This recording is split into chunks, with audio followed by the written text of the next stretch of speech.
अहमदनगर में स्थानीय अपराध शाखा ने लूट के 10 लाख रुपए बरामद किए। 3 माह पहले शेव गांव के जिनिंग मैनेजर से हुई थी लूट।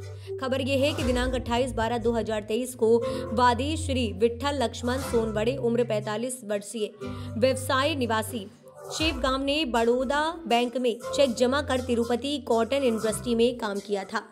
10 लाख रुपए नगद बैंक में रखकर मोटरसाइकिल से ले जा रहे थे। दो अज्ञात व्यक्ति बिना नंबर की काले रंग की मोटरसाइकिल पर आए और वादी की मोटरसाइकिल को लात मारकर गिरा दिया और जबरन रकम छीन ली। तलवार की नोक पर नगद शेव गांव पोस्ट सेंट के संबंध में GR नंबर 1206/23 IPC 394/34 के तहत दर्ज किया गया है।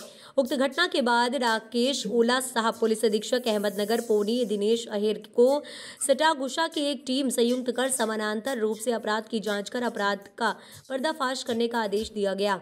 नबुद पोनी के आदेश से दिनेश अहिर ने 29/12/2023 को अपराध की जांच के लिए स्थानीय अपराध शाखा अधिकारियों रविंद्र करडेले, मनोहर गोसाव, सचिन अदबल, संदीप दरंदाले, किशोर शिरा साथ मेघराज कोले और भरत बंदुवत की एक टीम नियुक्त की। टीम को रवाना किया गया। महाराष्ट्र से अफसर शेख की रिपोर्ट। शेवगाव शहरातील तिरुपती जिनिंगचे कर्मचारी श्री विठ्ठल लक्ष्मण सोनवणे हे 28/12 रोजी शेवगाव शहरातून बँकेतून 10 लाख रुपये काढून घेऊन मोटरसायकलवर जिनिंगकडे जात असताना त्यांना मोटरसायकलवर आलेल्या 2 अज्ञात इसमांनी अडवून त्यांना तलवारीचा धाक दाखवून आणि त्यांच्याकडचे 10 लाख रुपये लुटून नेलेले होते। सदरबाबत शेवगाव पोलीस स्टेशनला 394 प्रमाणे गुन्हा दाखल करण्यात आलेला होता। डिसेंबर महिन्यापासून सातत्याने स्थानिक गुन्हे शाखेने या घटनेचा तपास सुरू ठेवलेला होता। आज स्थानिक गुन्हे शाखेला आरोपी नामे चेतन प्रमोद तुजारे व समाधान विठ्ठल तुजारे या दोघांना ताब्यात घेण्यामध्ये यश मिळालेलं आहे। हे दोन्हीही कॉलेजला शिकणारे विद्यार्थी होते। यांनी या जाणाऱ्या इसमावरती नेहमी पाळत ठेवून त्यांचा चुलत भाऊ अर्जुन चबू तिजोरे याच्या मदतीने हा गुन्हा केल्याची कबुली दिलेली आहे।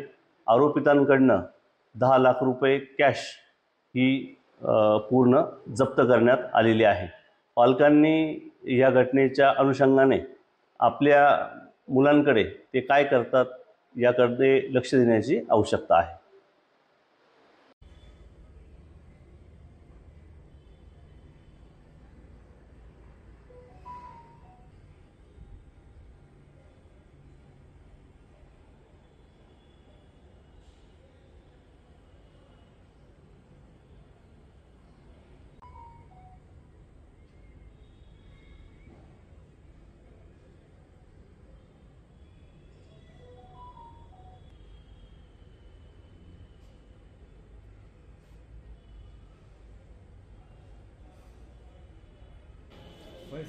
सर हाँ बोलो ना